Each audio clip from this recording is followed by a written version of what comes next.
scurvy, a disease born not from invasion, but from absence. For millions of years, primates carried a hidden vulnerability written into their genes, the loss of a single enzyme that would one day claim hundreds of thousands of lives. Then humans built ships and sailed beyond the horizon, separating themselves from fresh food for months at a time, and the vulnerability awakened. The age of exploration became an age of horror. Sailors watched their gums swell and bleed, their teeth loosen and fall, their skin erupt in hemorrhages as their bodies literally fell apart. Old wounds reopened, bones screamed with pain. Ships that left port with hundreds of men arrived with dozens, the rest thrown overboard or left to die in agony. Magellan's circumnavigation, Anson's voyage, Franklin's expedition, all decimated by a disease no one understood. The cure was simple: fresh citrus. Sailors observed it for centuries, but medical science refused to believe that absence of something could cause such devastation. 200 years passed between knowing the solution and implementing it systematically. 200 years of unnecessary death. This is the complete science of scurvy, the disease that nearly ended exploration, that revealed vitamins exist, and that still appears today in the gaps of our abundance. Before we begin, if you enjoy these types of interesting science topics, hit the like button, comment, and tell us where you are listening from. If you'd like to hear more stories like this, you know what to do. Simply subscribe. The story of scurvy begins not with a pathogen or a parasite, but with an absence. It is a disease born from what is missing, rather than what invades. A condition that emerges when the human body is deprived of a single essential molecule it cannot manufacture for itself. Unlike most devastating illnesses that have shaped human history, scurvy requires no transmission, no infection, no contagion. It simply waits, inevitable and patient, for the dietary deprivation that summons it into existence. The molecular absence at scurvy's core is vitamin C, known chemically as ascorbic acid. This relatively simple compound, composed of carbon, hydrogen, and oxygen, arranged in a particular configuration, is essential for numerous biochemical processes that maintain human life. Yet humans, along with other primates, guinea pigs, and a handful of other species, have lost the genetic capacity to synthesize this molecule. Most mammals produce vitamin C internally from glucose through a series of enzymatic reactions. But tens of millions of years ago, in the evolutionary lineage leading to modern primates, a crucial enzyme in this synthesis pathway was lost through genetic mutation. This evolutionary quirk might seem like a catastrophic flaw, a biological vulnerability that should have been eliminated by natural selection. But in the environments where early primates evolved, the mutation was not disadvantageous. The tropical and subtropical habitats of ancestral primates provided abundant fresh plant foods rich in vitamin C. Fruits, leaves, and other vegetation supplied more than adequate amounts of ascorbic acid. Maintaining the genetic machinery to synthesize vitamin C internally became unnecessary, even wasteful. The mutation persisted, spread, and became fixed in primate populations. Our ancestors inherited this dependency, and humans carry it still.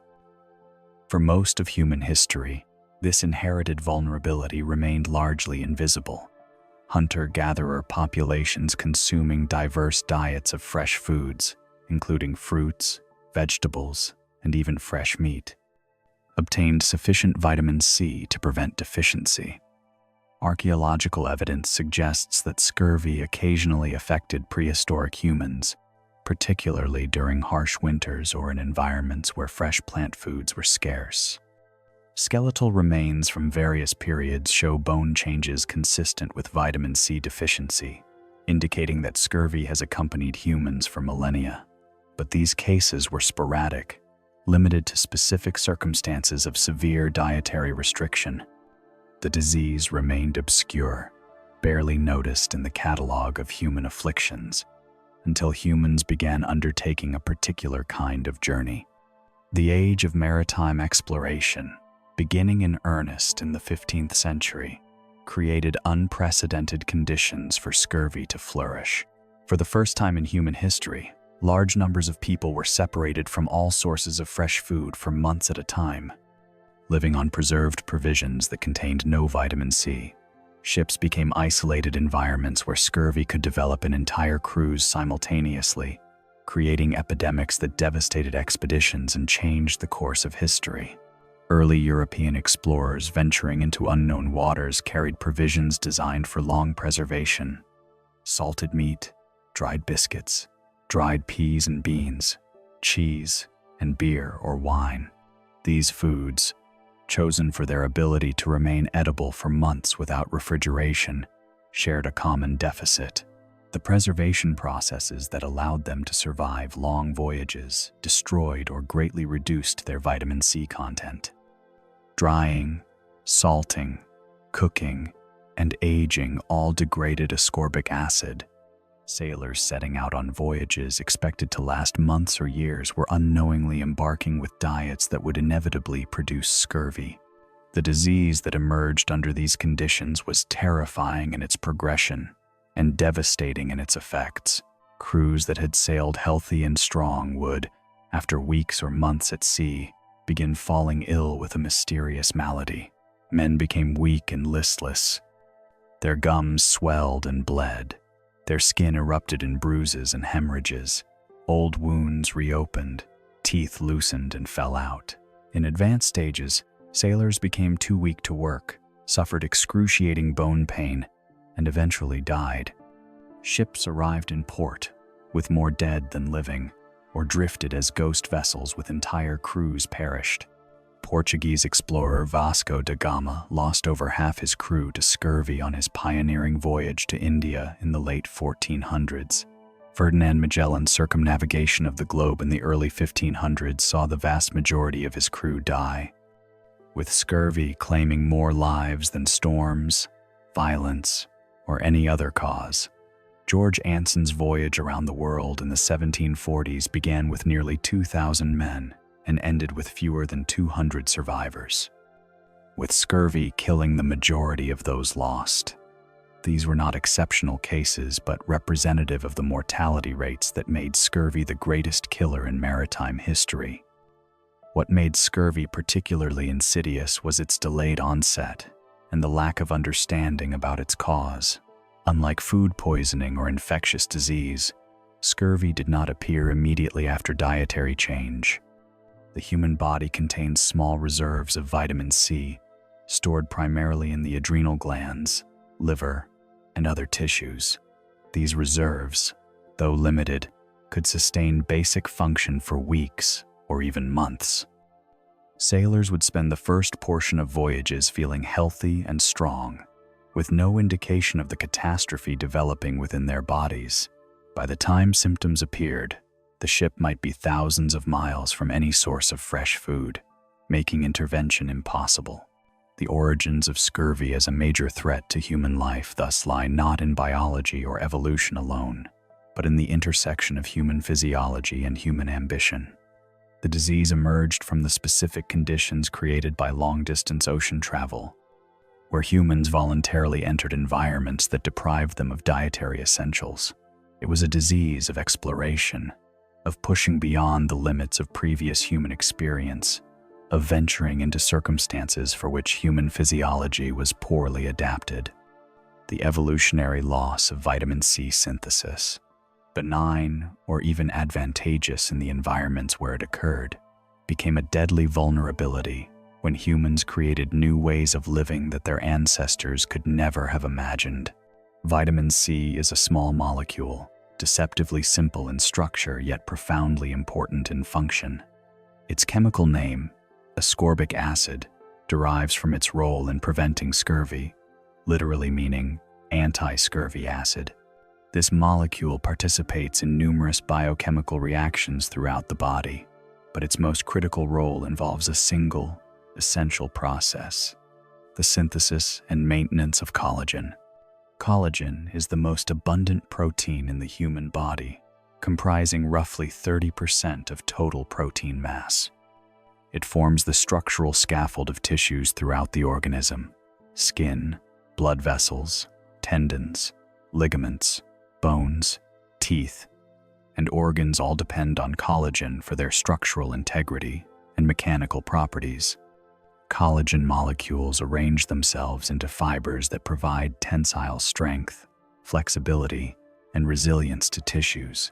Without properly formed and maintained collagen, the body quite literally falls apart. The synthesis of collagen is a complex, multi-step process requiring numerous enzymes, cofactors, and raw materials. Cells produce collagen precursor molecules called procollagen, which undergo extensive modifications to become functional collagen. Many of these modification steps require vitamin C as an essential cofactor. Specifically, ascorbic acid enables enzymes called prolyl hydroxylase and lysyl hydroxylase to add hydroxyl groups to specific amino acids within the procollagen molecule. These hydroxylation reactions are not optional refinements but absolute requirements for functional collagen. Without hydroxylation, collagen molecules cannot properly fold, cannot form stable triple helices, and cannot assemble into functional fibers. When dietary vitamin C is absent, these hydroxylation reactions cannot proceed efficiently. The collagen that cells attempt to produce is defective, unstable, and unable to perform its structural functions. Existing collagen, which requires ongoing maintenance and replacement throughout life, gradually deteriorates without adequate vitamin C to support repair processes. The consequences of defective collagen production ripple through every system in the body, creating the constellation of symptoms that define scurvy. The human body cannot store vitamin C in large amounts or for long periods. The water-soluble nature of ascorbic acid means it is readily excreted in urine and must be replenished regularly through diet. An adult human requires approximately 10 milligrams of vitamin C daily to prevent scurvy, though higher intakes provide additional health benefits and safety margins. Without dietary intake, the body's limited reserves begin depleting immediately. Total body stores in a well-nourished individual might amount to 1,500 to 2,000 milligrams, enough to sustain basic needs for 1 to 3 months depending on individual factors and physical demands. The beginning of scurvy, then, starts not with the appearance of symptoms but with the silent depletion of vitamin C reserves. During the first weeks of dietary deprivation, nothing seems amiss. The body draws on its stores, maintaining critical functions. Collagen synthesis continues, though perhaps less efficiently, but the reserves are finite and constantly declining. As tissue stores of ascorbic acid fall below the levels needed for optimal enzyme function, collagen production becomes progressively more impaired. The timeline from complete vitamin C deprivation to symptomatic scurvy varies between individuals, but follows a general pattern. After roughly 1 to 3 months of zero vitamin C intake, most people begin experiencing early symptoms. Fatigue appears first, a vague and easily dismissed exhaustion that might be attributed to hard work or poor sleep. Weakness follows, with physical tasks becoming more difficult than they should be. Mood changes develop, including irritability, depression, and generalized malaise. These early symptoms are nonspecific, providing little clue to their underlying cause. As vitamin C depletion continues and collagen defects accumulate, more specific and alarming symptoms emerge. This typically occurs 3 to 5 months into complete deprivation, though partial vitamin C intake can delay onset. The hallmark signs of scurvy begin appearing, all related to the failure of collagen-dependent structures. Gums become swollen, spongy, and prone to bleeding. The periodontal ligaments that anchor teeth in their sockets weaken, causing teeth to loosen. Small blood vessels, whose walls require collagen for structural integrity, become fragile and leak, producing the characteristic hemorrhages that mark advanced scurvy. The formation of scurvy thus represents a progressive biochemical catastrophe triggered by a single dietary absence. One missing molecule cascades into impaired enzyme function, which cascades into defective collagen production, which cascades into structural failure of tissues throughout the body. The disease forms not through any active process of destruction, but through the passive failure of maintenance and repair. The body, deprived of an essential building block, slowly loses the ability to maintain its physical integrity. Individual variation in scurvy onset reflects differences in initial vitamin C stores, ongoing vitamin C losses, and individual requirements. Larger individuals with more tissue mass have greater stores, but also greater ongoing needs. Physical stress, illness, smoking, and other factors increase vitamin C utilization and accelerate depletion. Conversely, even small amounts of vitamin C can substantially delay scurvy onset. A diet providing 5 milligrams daily, though insufficient for optimal health, might prevent severe scurvy for many months or years. This dose-response relationship meant that historical populations consuming limited but non-zero amounts of vitamin C might experience chronic mild scurvy rather than acute severe disease. The beginning of scurvy is also reversible in its early stages. If vitamin C is reintroduced before severe tissue damage occurs, the body rapidly resumes normal collagen synthesis. Symptoms can improve within days, and full recovery is possible without permanent consequences. This reversibility distinguishes scurvy from many other deficiency diseases, where prolonged deprivation causes irreversible damage. The temporary nature of collagen defects, as opposed to permanent tissue destruction, means that scurvy remains eminently treatable throughout most of its course. The disease forms, ultimately, from the collision between human physiology and circumstance. Humans inherited an unusual vulnerability from primate ancestors who lived in environments that made that vulnerability irrelevant. When humans created new living situations, particularly ocean voyages lasting months, they inadvertently triggered the expression of this latent weakness. The formation of scurvy required both the genetic loss of vitamin C synthesis, which occurred millions of years ago, and the environmental conditions that exposed that loss, which humans created through their own ambitions and innovations. Scurvy does not spread between people in the conventional sense. It is not contagious, not transmitted by contact or proximity, not carried in air or water. Yet when it appeared aboard ships or in besieged cities or military camps, it often affected large numbers of people simultaneously, creating what appeared to be epidemics. This clustering reflected not transmission but shared circumstances. Groups consuming the same deficient diet would develop scurvy on similar timelines, making the disease seem infectious when it was actually nutritional.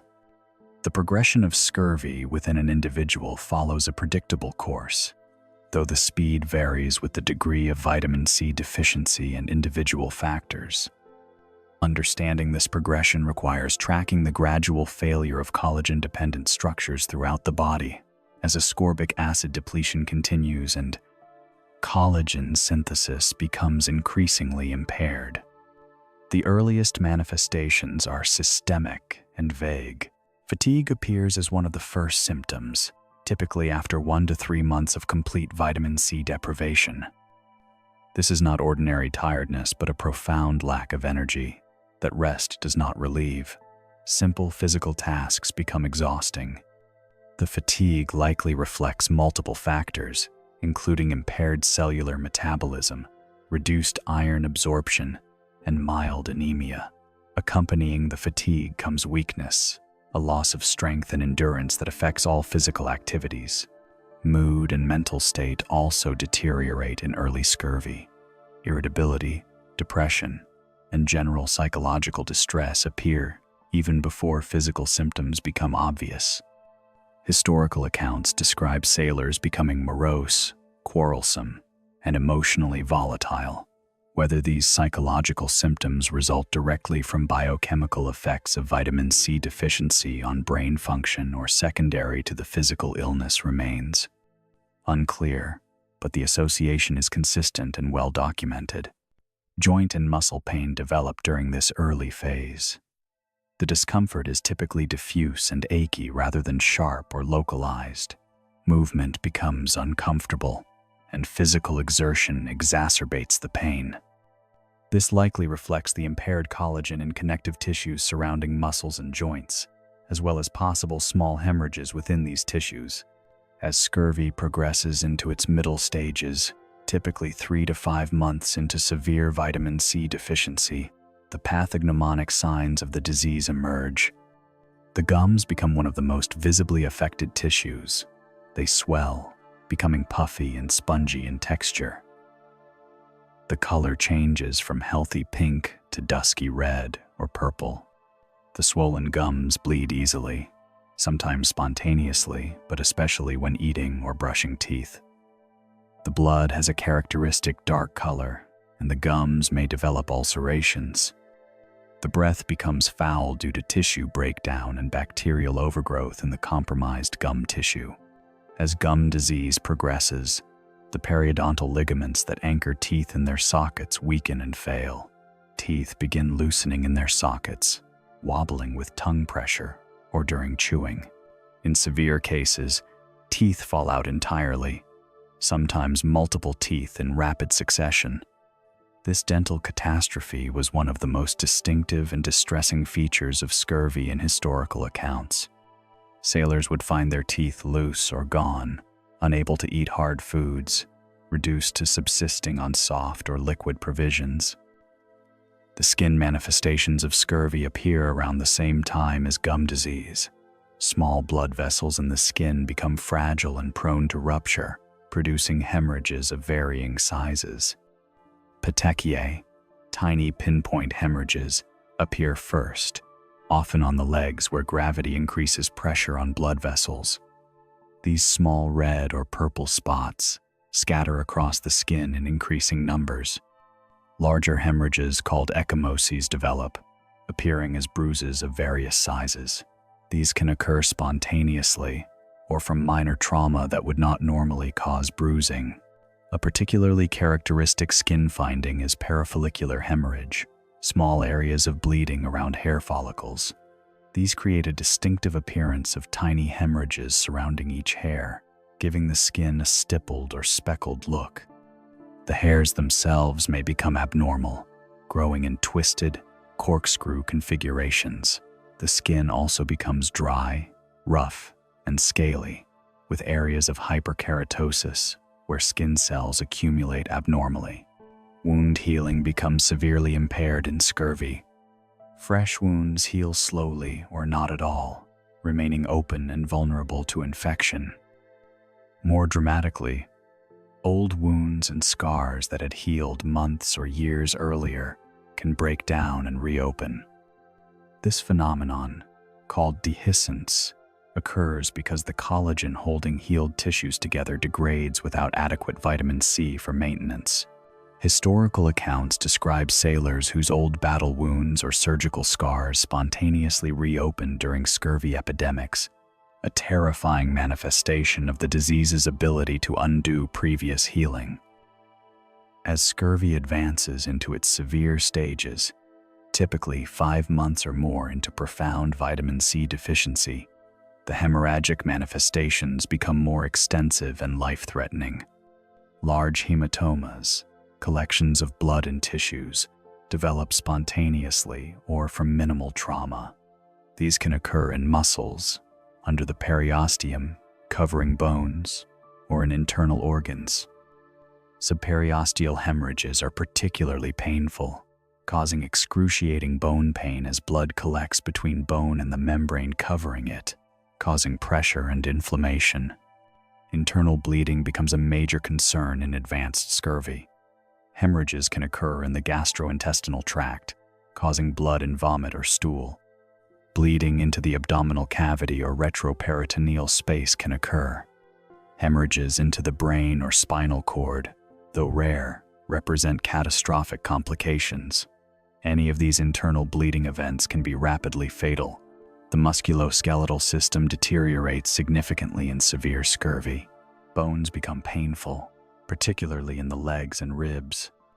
Movement causes intense pain, and affected individuals may become essentially immobile, lying in bed unable to tolerate any movement.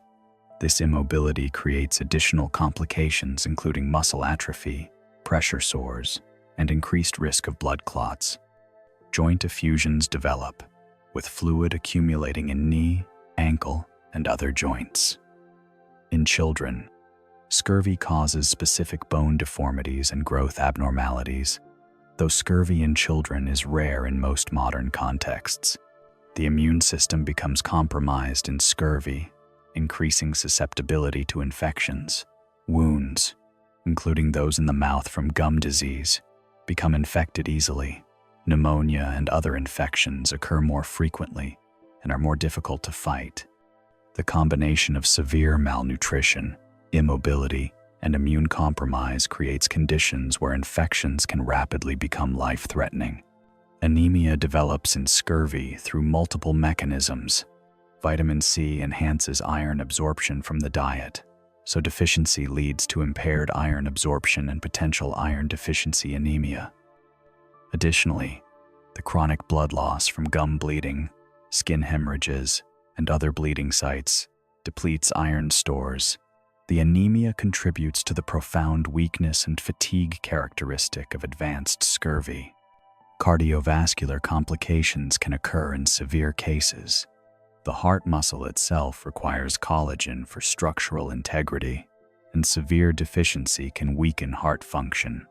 Fluid can accumulate around the heart in the pericardial sac.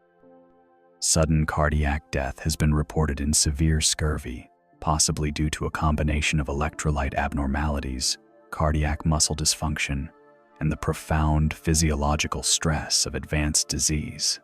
The terminal stages of untreated scurvy involve progressive weakness, immobility, continued hemorrhaging, and eventual death.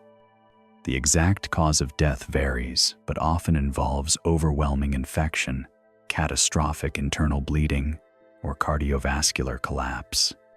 Historical descriptions emphasize the suffering involved, with victims experiencing excruciating bone pain, psychological distress, and the horror of watching their bodies literally fall apart.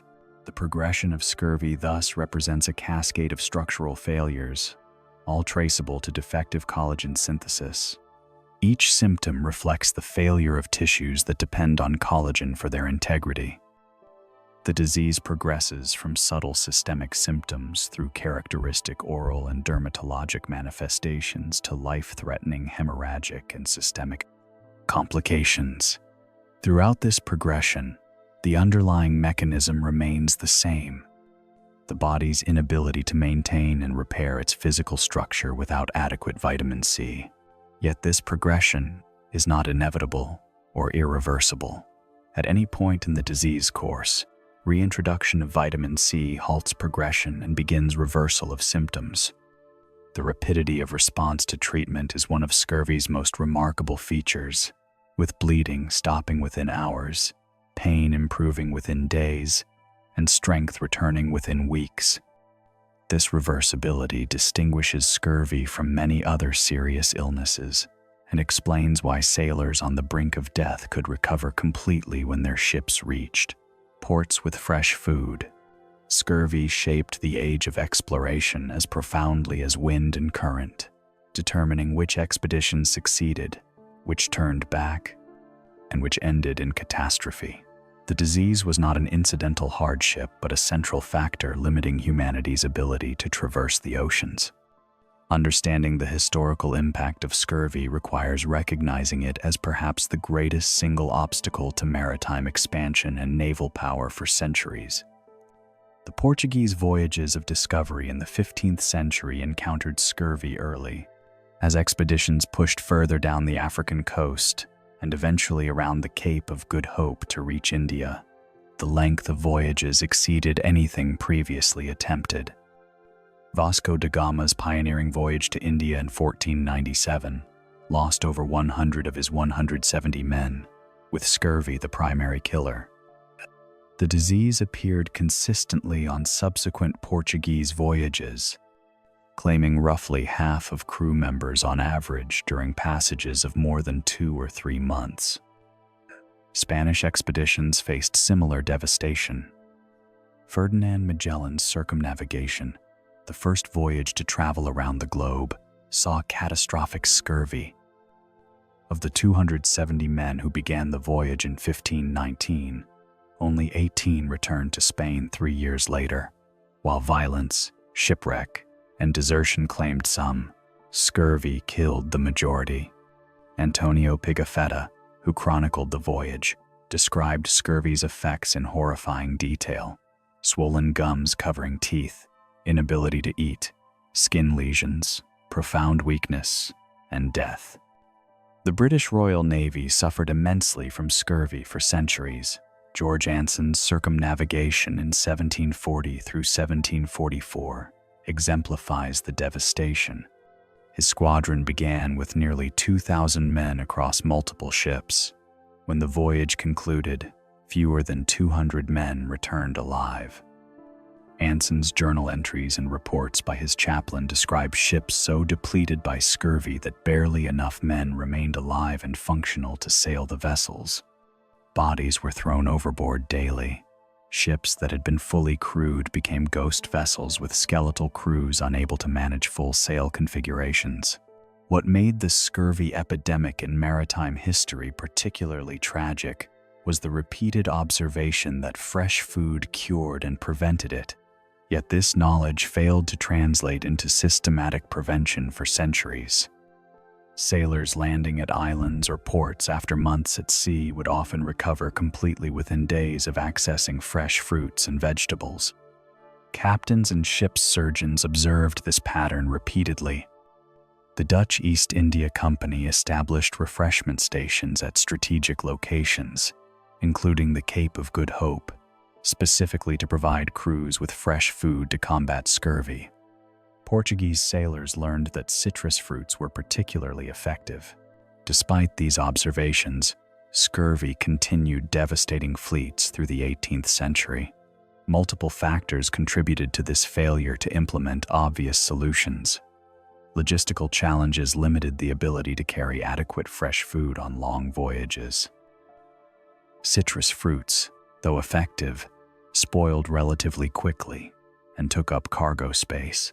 Preserved methods of providing vitamin C, such as concentrated lemon juice, were not yet widely available or trusted. Naval authorities and physicians also lacked a framework for understanding how diet could prevent disease, leading many to seek other explanations for scurvy's cause. The theoretical confusion about scurvy's cause significantly delayed effective prevention.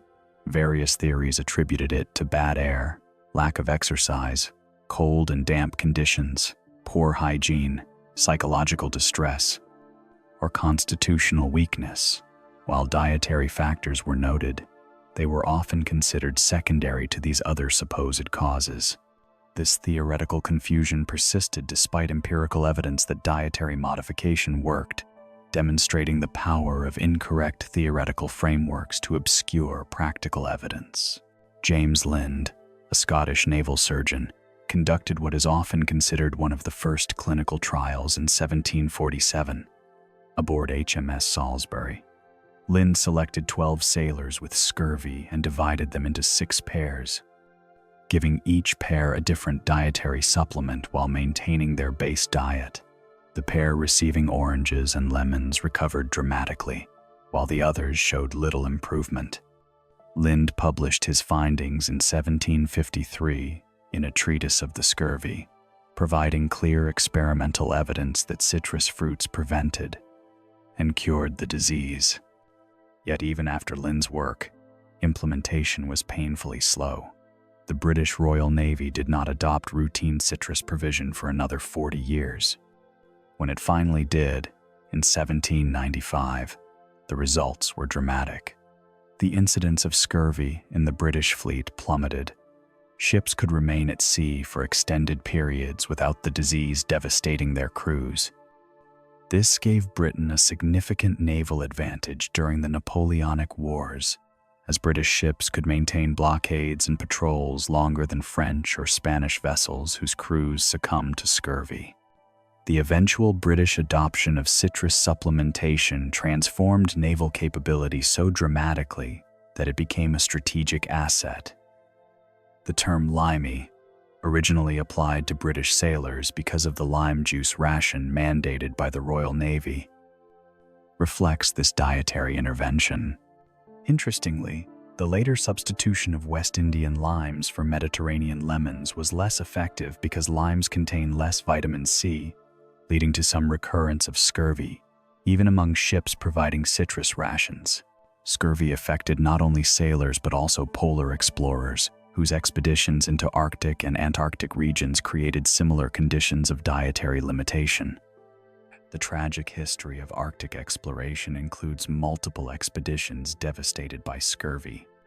Sir John Franklin's expedition in 1845 disappeared entirely in the Canadian Arctic, and subsequent evidence suggests scurvy contributed to the deaths of all 129 crew members. Scurvy plagued Antarctic expeditions as well, affecting Robert Falcon Scott's final expedition and contributing to the hardships of other polar explorers. Military campaigns and sieges throughout history created conditions for scurvy epidemics. Armies on long campaigns with limited access to fresh food experienced outbreaks. Besieged cities, cut off from food supplies, saw scurvy emerge among defenders and civilian populations. The Crimean War, American Civil War, and World Wars all included instances of scurvy affecting troops. Prisoner of war camps, concentration camps, and besieged cities during World War II saw scurvy emerge when food supplies became severely limited. Famines and food crises consistently produced scurvy alongside other deficiency diseases. Populations relying on limited staple foods without access to fruits or vegetables developed scurvy. The Irish potato famine of the 1840s, while primarily about caloric deprivation, also involved vitamin deficiencies including scurvy. Arctic indigenous populations traditionally avoided scurvy through consumption of fresh meat, particularly organ meats which contain vitamin C, but faced scurvy when European contact disrupted traditional diets. The California gold rush of 1848 created a unique scurvy epidemic. Thousands of prospectors rushing to California lived on preserved foods with minimal fresh produce. Scurvy became endemic in mining camps. The shortage of fresh food and high demand caused fresh vegetables and fruits to command extraordinary prices, with single potatoes or oranges selling for what would now be hundreds of dollars. Enterprising merchants who brought fresh produce to mining camps made fortunes exploiting desperate demand from scorbutic miners. The historical pattern of scurvy reveals a disease intimately connected to human economic and social activities. It appeared wherever circumstances separated people from fresh food for extended periods. Maritime exploration, polar expeditions, military campaigns, sieges, famines, and frontier settlements all created the conditions for scurvy. The disease shaped which expeditions succeeded, influenced the outcome of military conflicts, limited the reach of naval power, and constrained human expansion into new territories. For centuries, scurvy represented a fundamental limiting factor on human ambition, a biological constraint that could only be overcome through nutritional understanding that came remarkably late, despite abundant empirical evidence of effective prevention. In the modern developed world, scurvy is often considered a disease of history, relegated to maritime tales and polar exploration narratives. Medical students learn about it as a historical curiosity, a deficiency disease that modern food systems have essentially eliminated. Yet scurvy persists, appearing in contemporary populations under circumstances that reflect modern forms of deprivation and vulnerability. contemporary scurvy occurs primarily in specific vulnerable populations whose circumstances create nutritional deficiency despite living in societies with abundant food. The disease appears in individuals with severe food insecurity, living in poverty without consistent access to fresh fruits and vegetables. It affects people with eating disorders, particularly those with extremely restrictive diets. It appears in elderly individuals living alone, especially those with mobility limitations, cognitive impairment, or depression that interfere with adequate nutrition. It affects people with alcohol or drug dependency whose substance use displaces normal eating. It occurs in individuals following extreme or fad diets that eliminate entire food groups without understanding nutritional requirements. The clinical presentation of modern scurvy often mirrors historical descriptions: bleeding gums, petechia and ecchymosis, parafollicular hemorrhages, poor wound healing, and severe fatigue. However, modern cases frequently come to medical attention earlier in the disease course than historical shipboard epidemics, leading to recognition before the most severe complications develop. Patients may present to clinics or emergency departments with bleeding, unexplained bruising, or severe weakness, often without any awareness that dietary deficiency might explain their symptoms. Diagnosis of scurvy in modern medical practice presents challenges because the disease is unexpected. Physicians trained in wealthy countries rarely encounter scurvy and may not consider it in their differential diagnosis. The symptoms, while characteristic when taken together, individually suggest many other possible conditions. Bleeding gums suggest periodontal disease. Bruising suggests coagulopathy or hematologic malignancy. Fatigue suggests countless possible causes.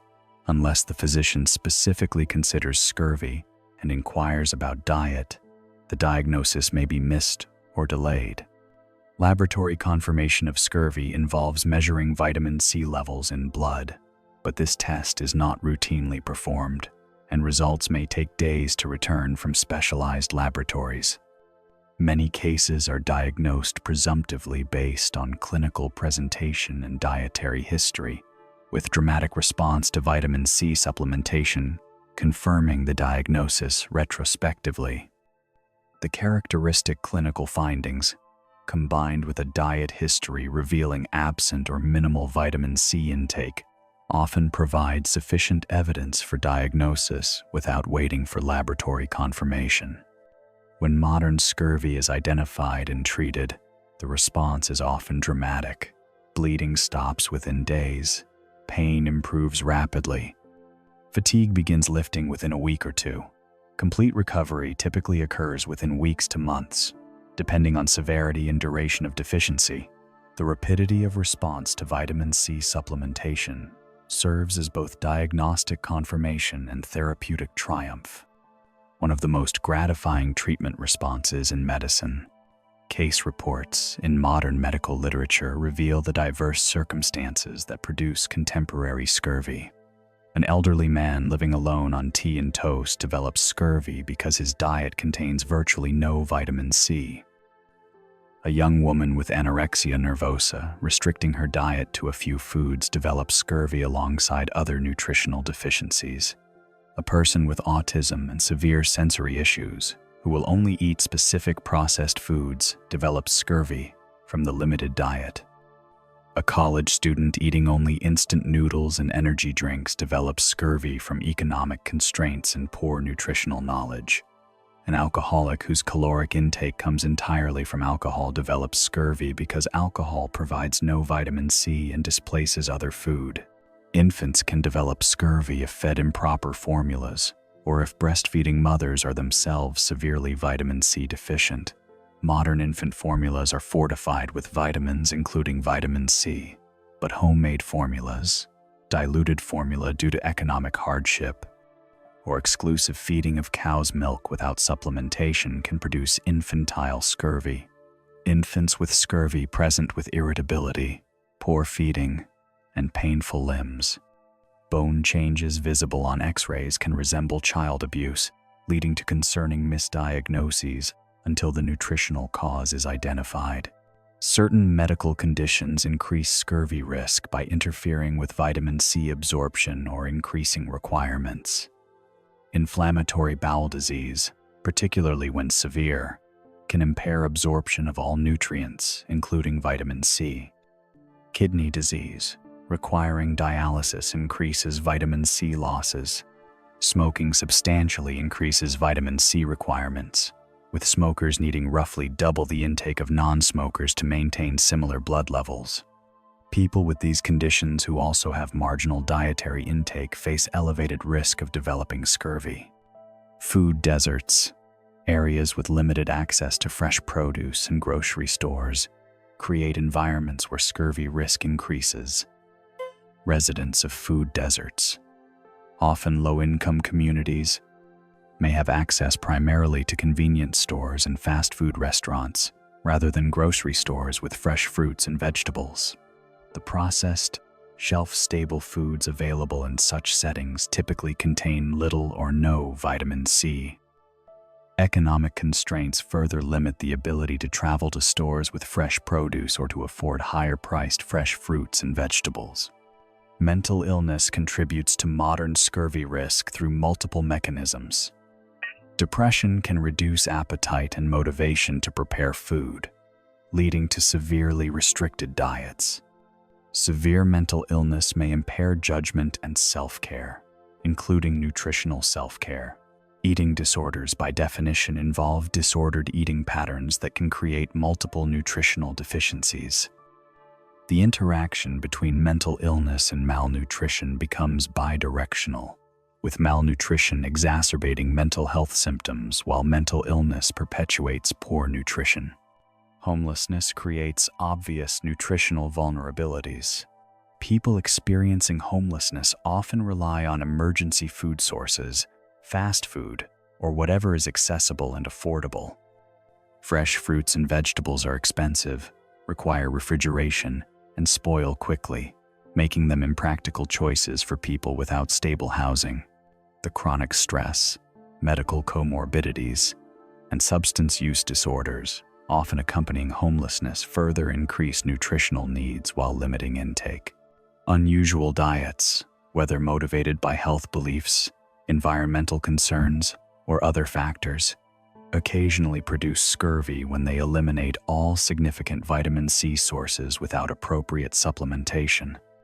Extreme versions of carnivorous diets, if they exclude all plant foods, including those traditionally consumed by carnivorous cultures, can produce scurvy.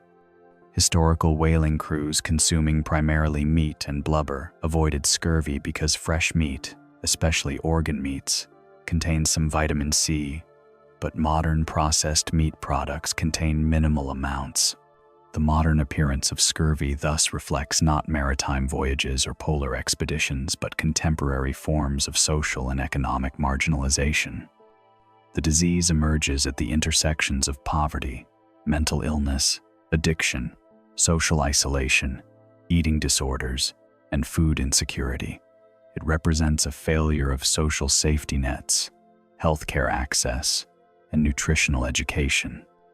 In societies with abundant food, scurvy's presence indicates that abundance is not equally distributed or accessible.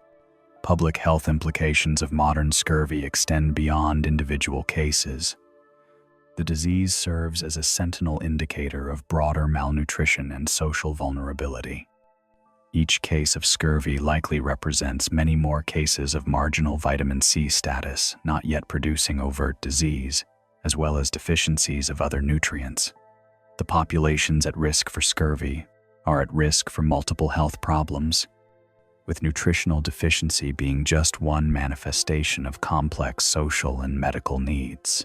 Prevention of modern scurvy requires addressing the social determinants that create risk, ensuring access to affordable fresh produce, supporting mental health treatment, addressing homelessness and poverty, treating substance use disorders, and providing nutrition education all reduce scurvy risk.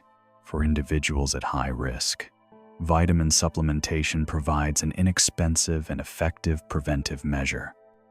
Multivitamins containing vitamin C are widely available and affordable, offering protection against deficiency for pennies per day. The persistence of scurvy in modern societies stands as a reminder that medical progress and nutritional knowledge do not automatically translate into health for all. A completely preventable disease continues occurring because social, economic, and individual circumstances create nutritional vulnerability despite overall abundance. Scurvy's modern face is less about lack of knowledge than about inequality, mental illness, addiction, and the gaps in social safety nets that leave vulnerable people without access to basic nutrition. The molecular and cellular catastrophe of scurvy begins with the absence of a single molecule and cascades through biological systems in ways that demonstrate both the elegance of normal physiology and the fragility of systems deprived of essential components. Understanding what happens inside the body during scurvy requires examining processes at the molecular level, then following their consequences through increasingly larger scales of biological organization. Vitamin C, or ascorbic acid, participates as a cofactor in numerous enzymatic reactions throughout the body. It acts as an electron donor, providing electrons to enzymes that require them for catalytic activity. This reducing capacity, the ability to donate electrons, underlies vitamin C's diverse biological roles. But among all these functions, the most critical involves collagen synthesis. Collagen is composed of 3 polypeptide chains wound together in a triple helix, forming a structure of remarkable tensile strength. The synthesis of functional collagen requires numerous post-translational modifications after the basic polypeptide chains are produced. 2 modifications in particular are absolutely essential: the hydroxylation of specific proline and lysine amino acids within the collagen chains. These hydroxylations are catalyzed by the enzymes prolyl hydroxylase and lysyl hydroxylase, both of which require vitamin C as a cofactor. The chemistry of these hydroxylation reactions requires vitamin C to maintain the iron atoms in the enzyme active sites in their functional reduced state. Without ascorbic acid, the iron atoms become oxidized and inactive, and the enzymes cannot function. Hydroxylation of proline residues allows the collagen triple helix to form properly and maintain stability at body temperature. Without sufficient hydroxyproline, collagen molecules cannot fold correctly, cannot form stable structures, and are degraded by the cell's quality control mechanisms. Hydroxylation of lysine residues creates sites necessary for cross-linking between collagen molecules, allowing individual collagen molecules to assemble into strong fibers. When vitamin C is deficient, newly synthesized collagen is defective. The collagen molecules produced lack sufficient hydroxylated amino acids, making them unstable and poorly functional. Cells still attempt to produce collagen in response to normal physiological signals, but the product is inadequate. This defective collagen cannot properly fulfill structural roles in tissues. Moreover, existing collagen in tissues requires ongoing maintenance and remodeling, processes that also depend on vitamin C. Without adequate ascorbic acid, existing collagen structures gradually deteriorate as normal turnover occurs without adequate replacement. The consequences of defective collagen synthesis appear most obviously in tissues where collagen plays critical structural roles. Blood vessel walls contain significant collagen, providing mechanical strength and preventing leakage. As vitamin C deficiency develops and collagen maintenance falters, blood vessels become fragile. The endothelial cells lining blood vessels lose their structural support, and the vessel walls become prone to rupture. Small capillaries break easily, producing the petechiae characteristic of scurvy. Larger vessels become weakened, leading to more extensive hemorrhages. The skin's dermis contains extensive collagen networks providing structural integrity and mechanical strength. As scurvy develops, dermal collagen deteriorates. The skin becomes fragile and prone to injury.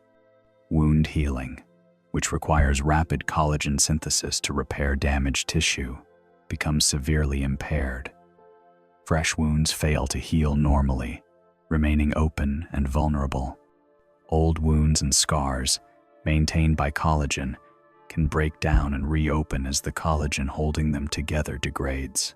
Periodontal tissues, which anchor teeth in their sockets, are rich in collagen.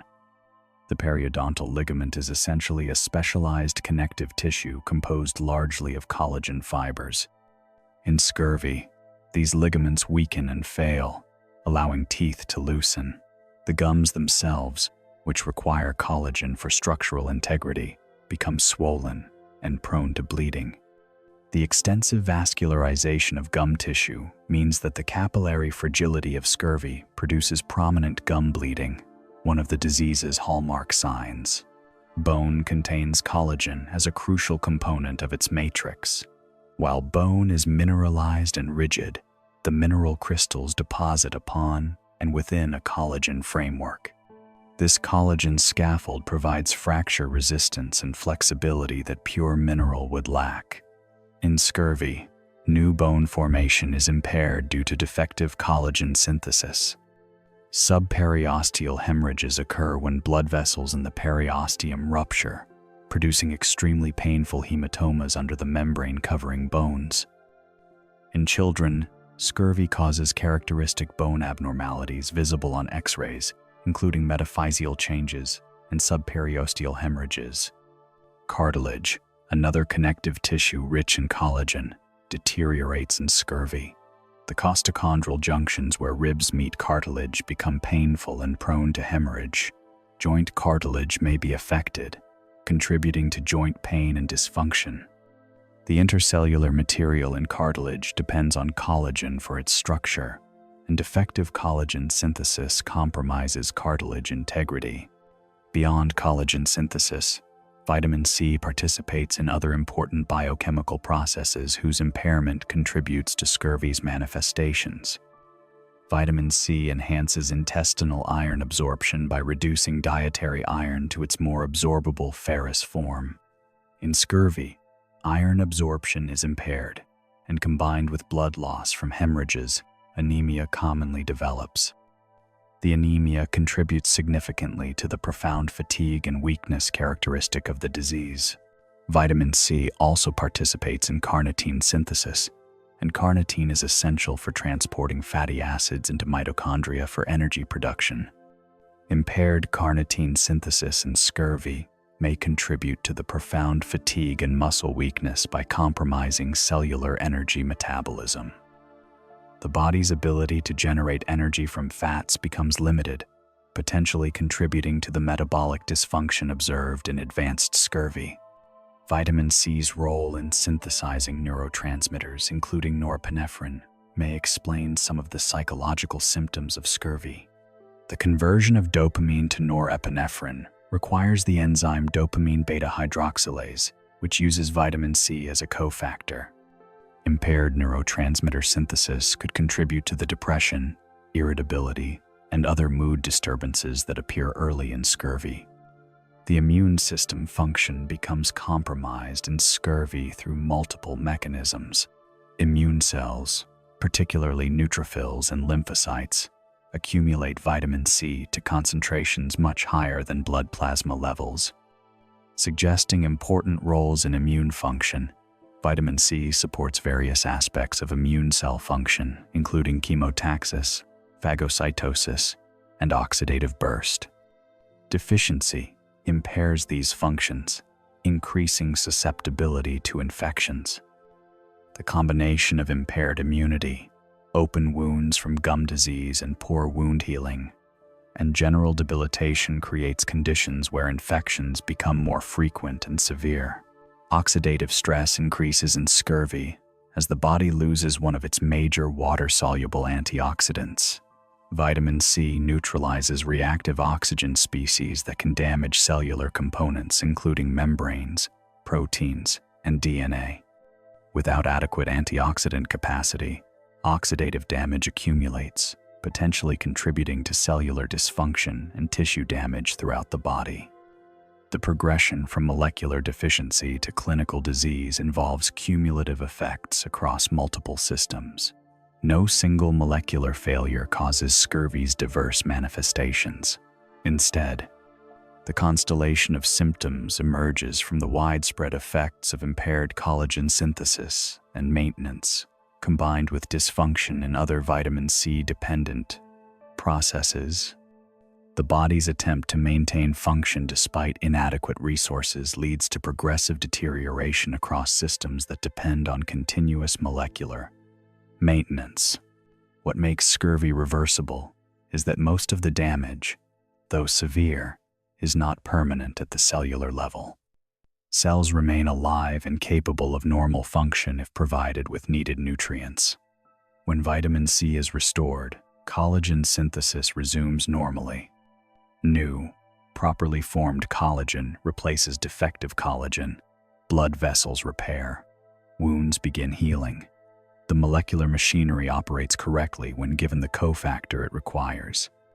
This reversibility distinguishes scurvy from diseases causing irreversible tissue destruction and explains the dramatic responses to treatment that have been observed. Throughout history, the molecular events in scurvy thus reveal fundamental principles of biochemistry and physiology. Single molecule deficiencies can cascade into system-wide failures. Essential cofactors enable enzymatic reactions that maintain tissue structure and function. The body's maintenance processes require continuous nutritional support, and perhaps most importantly, the elegance of normal physiology becomes most apparent when examining what happens when a single critical component is missing. The historical burden of scurvy on human civilization is difficult to overstate. For centuries, the disease represented one of the greatest obstacles to maritime expansion, naval power, and exploration. The death toll from scurvy likely exceeds that of all maritime disasters, naval battles, and other maritime diseases combined during the Age of Sail. Hundreds of thousands of sailors, explorers, and passengers died from scurvy between the 15th and 19th centuries. This staggering mortality shaped which expeditions succeeded, which nations dominated maritime trade, and how European powers colonized distant territories. The economic cost of scurvy was immense. Ships lost to scurvy represented massive capital investments destroyed. Voyages that failed due to disease-depleted crews meant lost cargo, lost trade opportunities, and wasted years of preparation. The Portuguese, Spanish, Dutch, French, and British maritime empires all spent enormous resources dealing with scurvy's consequences. Ships required larger crews than necessary because commanders anticipated losing half or more to disease. This redundancy added substantially to voyage costs. Insurance and investors priced risk based on expected mortality, making maritime ventures more expensive. Military implications of scurvy shaped naval strategy and warfare. Fleets unable to maintain blockades due to scurvy lost strategic advantage. Naval campaigns were timed and limited by the disease. The nation that solved scurvy first gained significant military advantage, as demonstrated when Britain adopted citrus rations and could maintain longer deployments than adversaries. Campaigns were lost, battles avoided, and strategic opportunities missed because scurvy rendered fleets ineffective. The intellectual and scientific burden of scurvy's mystery persisted for centuries despite abundant empirical evidence of dietary solutions. This represents a fascinating case study in how preconceived theories can blind observers to obvious patterns. Countless ship captains, surgeons, and sailors observed that fresh food prevented and cured scurvy. Yet medical authorities continued seeking other explanations, proposing theories about bad air, constitutional weakness, or psychological factors. The resistance to accepting dietary causation, even after Lynn's experimental evidence, delayed effective prevention for decades and cost countless lives. This resistance reflected broader issues in medical science at the time. Nutrition as a field did not yet exist. The concept of essential dietary components whose absence caused disease had no theoretical framework. Physicians were trained to think about disease in terms of humoral imbalances, miasmas, and constitutional factors. A disease caused by absence, rather than presence of something contradicted prevailing medical theory. The eventual acceptance of scurvy's dietary cause, forced by overwhelming empirical evidence, contributed to the development of nutritional science. The psychological trauma of scurvy on those who experienced it or witnessed it cannot be quantified but was undoubtedly profound.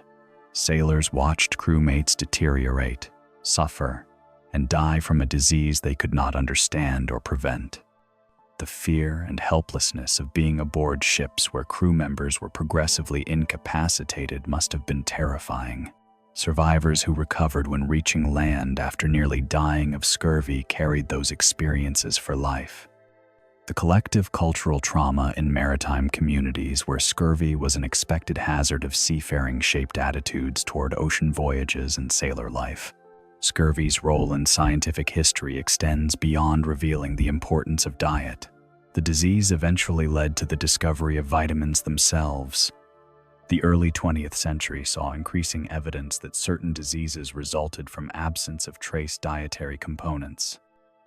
Scurvy was central to this emerging understanding. The search for the anti-scorbutic factor in foods led to the isolation of vitamin C in the 1930s by Albert Szent-Györgyi and others. This work established the vitamin concept and launched modern nutritional science. Scurvy thus contributed fundamentally to understanding that foods contain essential micronutrients required in small amounts for health. The modern burden of scurvy, though vastly reduced from historical levels, reveals persistent challenges in ensuring nutritional adequacy, even in wealthy societies. Every case of scurvy in a modern developed nation represents a failure of social systems, healthcare access, or individual circumstances. The populations affected are often those already facing multiple challenges: poverty, mental illness, addiction, social isolation. Scurvy serves as an indicator of deeper problems requiring attention beyond simply providing vitamin C. From a public health perspective, modern scurvy highlights the limitations of having nutritional knowledge without ensuring its application. Everyone with basic education knows that fruits and vegetables are important for health. Vitamin C deficiency should be easily preventable given abundant food supplies and inexpensive supplements. Yet cases continue occurring, demonstrating that knowledge availability does not equal knowledge application or resource access. The social determinants of health, the factors that determine whether people can actually access and consume adequate nutrition, matter more than abstract knowledge that scurvy is preventable. The economic burden of modern scurvy, though minor compared to historical impacts, still involves healthcare costs for diagnosis and treatment, lost productivity during illness, and the broader costs of addressing underlying conditions contributing to risk. Each case requires medical workup, treatment, and addressing the circumstances that created deficiency. The indirect costs of malnutrition-related disability and decreased quality of life add to the burden. Education and awareness remain challenges. Modern medical education often treats scurvy as a historical curiosity rather than a condition physicians might actually encounter. This contributes to diagnostic delays when cases occur. Public nutritional education often focuses on obesity and chronic diseases while giving less attention to deficiency diseases presumed to be eliminated. This creates blind spots where vulnerable populations develop deficiencies that go unrecognized. The global burden of scurvy extends beyond wealthy nations. In regions affected by food insecurity, conflict, or natural disasters, scurvy can emerge in populations forced to survive on limited diets lacking fresh foods. Refugee camps, areas under siege, populations displaced by conflict or natural disaster, and regions experiencing severe drought or famine may see scurvy alongside other manifestations of malnutrition. The disease remains relevant in humanitarian emergencies where basic nutrition cannot be assured. Scurvy's legacy includes contributions to multiple fields beyond medicine. The disease influenced maritime law and regulations regarding provision of ships. It contributed to the development of naval medicine as a specialty. It shaped exploration narratives and seafaring literature. It contributed to food preservation technology as people sought ways to maintain nutritional value in preserved foods. The disease touched economics, military strategy, science, culture, and technology. Perhaps scurvy's most important long-term contribution is what it reveals about the relationship between humans and their nutritional environment. Humans evolved in environments that provided adequate vitamin C through diverse, fresh foods. When humans created new living situations, particularly long ocean voyages, they separated themselves from those nutritional resources. The disease that emerged revealed humans' absolute dependence on continuous access to specific dietary components. This lesson, learned painfully over centuries, applies broadly to understanding human nutritional requirements and the consequences of dietary inadequacy. The burden and impact of scurvy thus extends from individual suffering through economic and military consequences to fundamental scientific insights that transformed medical understanding. The disease shaped history while teaching lasting lessons about nutrition, research methods, and the relationship between humans and their food supply. Understanding this burden provides context for appreciating both the tragedy of historical scurvy and the significance of its eventual prevention through nutritional knowledge that seems obvious only in retrospect. Scurvy occupies a unique position in medical history and human experience. It is simultaneously one of the oldest recognized diseases and one whose cause remained mysterious for most of human history despite obvious effective treatments. It killed more sailors than any other single cause during the age of exploration, yet could have been prevented with knowledge available in scattered observations for centuries. It revealed fundamental truths about human nutrition, while demonstrating how strongly incorrect theories can persist despite contrary evidence. The scurvy story illustrates the complex relationship between empirical observation and theoretical understanding. Countless sailors, captains, and ship surgeons observed that fresh fruits and vegetables prevented and cured scurvy. This observation appeared repeatedly in logs, reports, and medical treatises. Dutch, Portuguese, Spanish, and British sailors all made similar observations. Indigenous peoples shared knowledge about anti-scorbutic foods with European explorers, yet medical theory rejected or ignored this evidence because it lacked an explanatory framework for how absence of something in diet could cause disease. This gap between observation and acceptance reveals how scientific progress sometimes depends less on gathering evidence than on developing theoretical frameworks that can accommodate evidence. The germ theory of disease, which dominated medical thinking for centuries, explained illness as something introduced into the body. Deficiency diseases, where absence rather than presence of something causes illness, required a different conceptual framework. That framework, nutritional science, did not exist during the centuries when scurvy was most devastating. The eventual acceptance of dietary causation for scurvy helped establish nutritional science as a legitimate field of inquiry. The scurvy narrative also demonstrates the importance of controlled experimentation in establishing causation. While many observers noted associations between diet and scurvy, James Linn's systematic comparison of different treatments provided stronger evidence. His work exemplifies early clinical trial methodology. Even if his conclusions were not immediately accepted, the resistance to Linn's findings, despite experimental evidence, reveals that even experimental results require receptive intellectual environments for acceptance.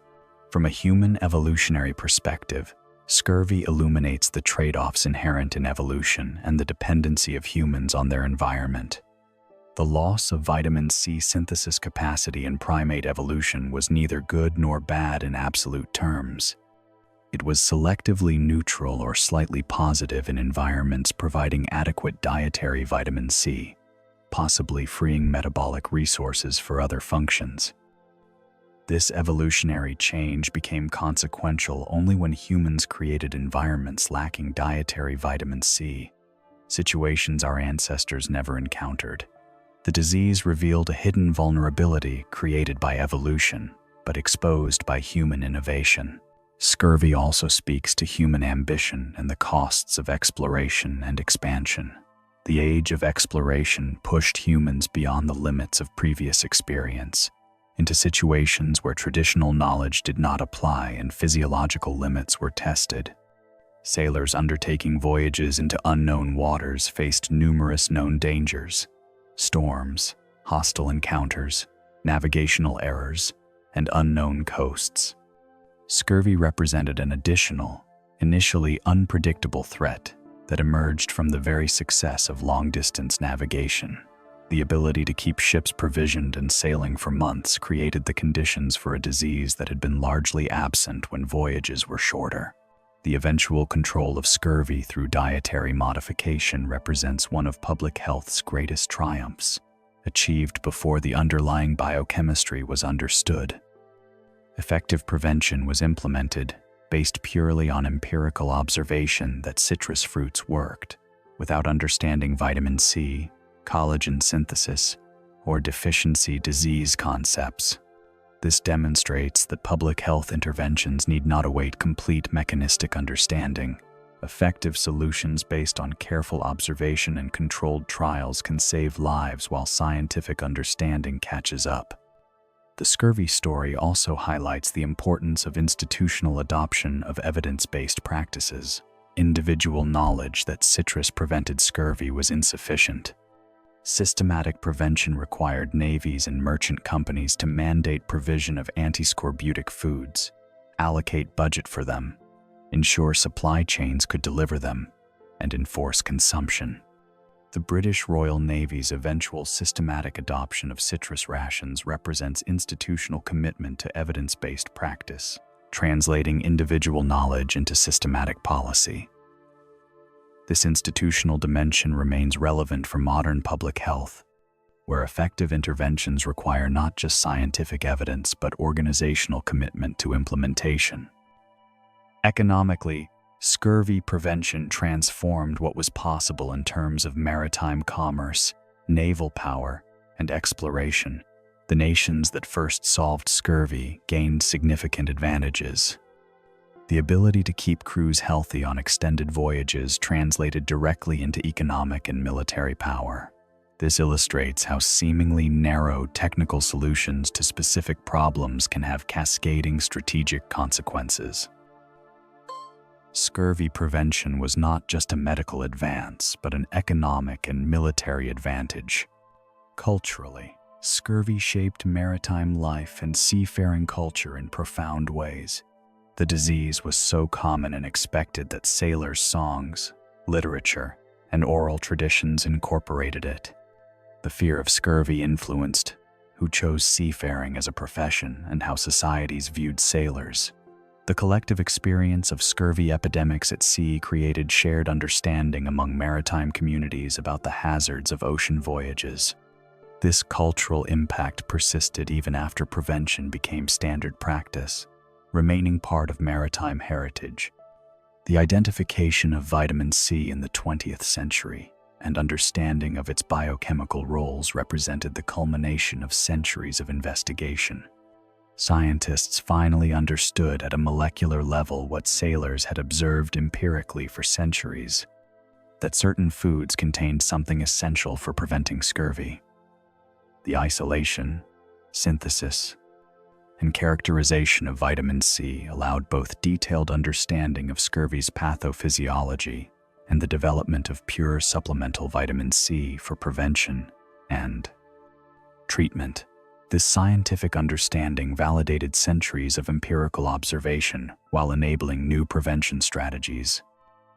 Modern relevance of scurvy extends beyond the occasional case in vulnerable individuals.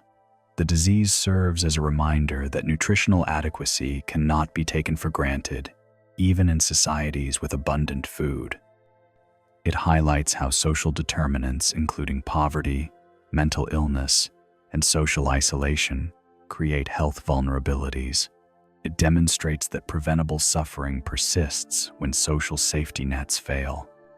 Each modern case of scurvy represents both individual tragedy and societal failure to ensure basic nutrition for all. Scurvy also offers lessons for contemporary public health challenges. The pattern of knowing effective interventions yet failing to implement them universally appears in many modern contexts. We know how to prevent numerous diseases through vaccination, yet gaps in vaccine coverage allow preventable disease. We understand risk factors for chronic diseases, yet struggle to create environments supporting healthy behaviors. The scurvy story, where centuries passed between recognizing effective prevention and universal implementation, warns against assuming that knowledge automatically translates into practice. The complete science of scurvy encompasses biochemistry, evolutionary biology, maritime history, military strategy, economic development, scientific methodology, and social determinants of health. It is simultaneously a story about a simple molecule, a historical disease that killed hundreds of thousands, a scientific mystery that persisted for centuries, and a modern reminder of persistent inequality. The disease reveals fundamental truths about human physiology, demonstrates the power and limitations of empirical observation, illustrates the importance of theoretical frameworks in interpreting evidence, and shows how social conditions determine whether available solutions reach those who need them. Scurvy, unique among major historical diseases, is completely preventable through simple dietary means. The tragedy of its historical toll lies in this preventability. Countless lives were lost to a disease whose prevention was simple, accessible, and repeatedly observed to work. The delay in systematic prevention represents one of medicine's greatest failures, a lesson in how strongly incorrect theory can override obvious evidence. Yet the eventual triumph of scurvy prevention, the virtual elimination of the disease in populations with adequate nutrition, demonstrates that even ancient scourges can be overcome through understanding and systematic intervention. The story is thus simultaneously tragic in its past toll and hopeful in its eventual solution, a reminder of both human vulnerability and human capacity to overcome biological limitations through knowledge and collective action.